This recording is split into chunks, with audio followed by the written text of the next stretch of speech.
حضرت لوط علیہ السلام کی قوم پر عذاب کس طرح نازل ہوا؟ وہ ایک ایسی وادی بن چکی تھی جہاں اگر کوئی بھی جاتا تو وہاں کے مکین اسے لوٹ لیتے، اسے سرعام برہنہ کر دیتے اور بدفعلی کا سرعام نشانہ بناتے۔ وہاں گھر سجے ہوئے، کوئلے دہکتے اور مرد مردوں کو للچائی نظروں سے دیکھتے تھے۔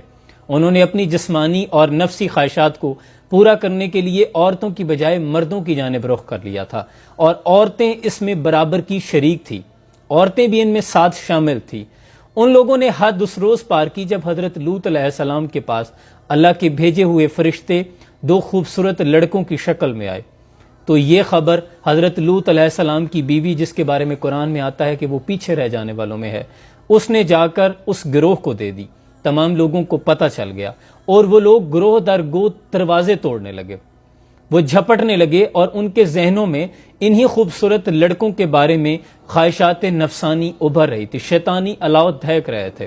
وہ چاہتے تھے کہ جو لوط علیہ السلام کے پاس مہمان آئے ہیں انہیں کسی طرح حاصل کر لیں۔ حضرت لوط علیہ السلام انتہائی رنجیدہ ہوئے۔ فرشتوں نے کہا کہ آپ پریشان نہ ہوں، ہم اللہ کے فرشتے ہیں، یہ ہم تک تو دور کی بات آپ تک بھی نہیں پہنچ پائیں گے۔ رات اللہ نے حفاظت کے ساتھ گزاری۔ اگلے روز جب تمام مرد باہر للچائی نظروں کے ساتھ اور آپس میں سر جوڑے اس بات میں مشاورت کر رہے تھے، منصوبے بنا رہے تھے کہ ان مہمانوں کو کیسے حاصل کیا جائے، اللہ کی طرف سے عذاب آن پہنچا۔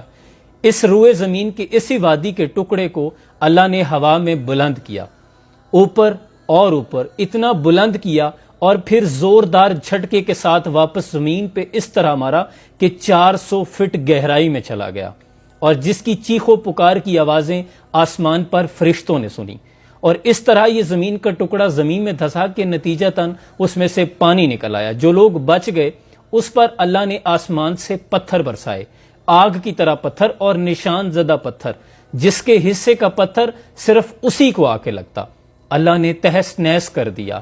اور کس قدر غلیظ کام تھا یہ کہ اس کے نتیجے میں جو زمین سے پانی نکلا اور اس نے ان کی غلیظ لاشوں کو اپنے اندر دفن کیا، وہ پانی اتنا گندا ہو گیا کہ اسے ڈیڈ سی کہا جاتا ہے، بحیرہ مردار کہا جاتا ہے، جس میں زندگی کا تصور آج تک بھی پیدا نہیں ہوا۔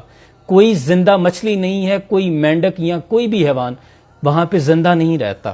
یہ انجام تھا اللہ کی حدود کو پامال کرنے والوں کا، اور جو اللہ کے قانون کے ساتھ، جو شریعت کے قانون کے ساتھ کھلواڑ کرتے ہیں، اللہ کے عذاب کو دعوت دیتے ہیں۔ اللہ کریم اس قوم کو، وطن عزیز کو، امت مسلمہ کو اس لعنت سے محفوظ رکھے۔ سلام پہنچے۔